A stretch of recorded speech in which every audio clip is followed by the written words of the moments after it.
За та бүхэнд өглөөний мэнд хүргье.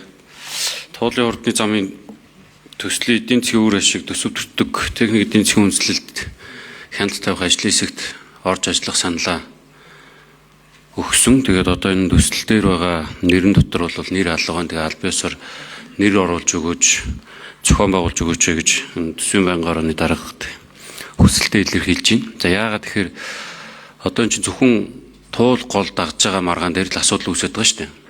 Тэгээ Улаанбаатар өөрөө яг урагшаа энэ туул гол дээр тавьж байгаа тэр хурдны зам гэж яриад байгаа зам руугаа орохын тулд бидэрт одоо энэ олимпийн гүүргээд нэг гүүр байна.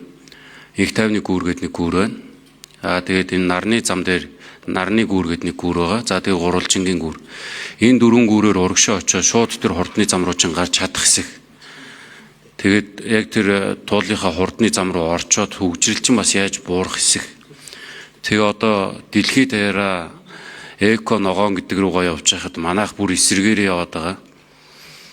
Яагаад бид нэр заавал туул гол дээрээ туулынхаа артлыг хөвөөг дагаад ч юм уу уртлынхаа хөвөөг дагаж болохгүй. Яг гол дээрээ тавих гэдэг энэ асуудлуудад энэ эдийн засаг талаас нь үр ашиг талаас нь яг төгжрлээ яаж бууруулж байгаа талаас нь орж ажиллах гэхээр ажлын хэсэгт нь оруулахгүй байна. Уг нь бол яг энэ ажлын хэсэг байгууллагт чинь гэдэг энэ санал дотоод группээр бичигдэнгүүт нь саналаа өгсөн. Тэгээ ямар ч саналаа өгөөгүй байгаа гişүүдийг хүртэл нэмээд оруулсан. Одоо ямар ашиг сонирхолтой юм. Дээрээс нь энэ төсөв нь өөрөө 2.3 их найд буюу бараг л улсын төсвийн 10% тэнцэх хэмжээний мөнгийг төгжрөл бууруулах хэсэг нь мэдэгдэхгүй, цаашдаа үнэн өсгөх хэсэг нь мэдэгдэхгүй ийм зам руу оруулж байгаа энэ асуудлыг хамгийн гол нь нээлттэй ил тод байдлаар ярилцъя л гэдэг дээр саналаа байнга илэрхийлж явж байгаа. Тэрнээс энэ зам зөв буруу гэдэг дээр бол ерөөсөө яриаггүй. Гол нь бидний эдийн засгийн үр өгөөжтэй байж чадах уу, байгаль орчиндөө ээлтэй байж чадах уу гэд.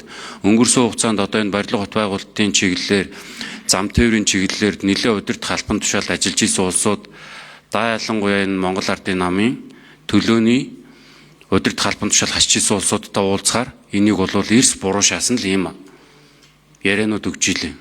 Тэгэхээр энийг яг нээлттэй ил тод байдлаар ярилцъя л гэдэг ийм санал байна.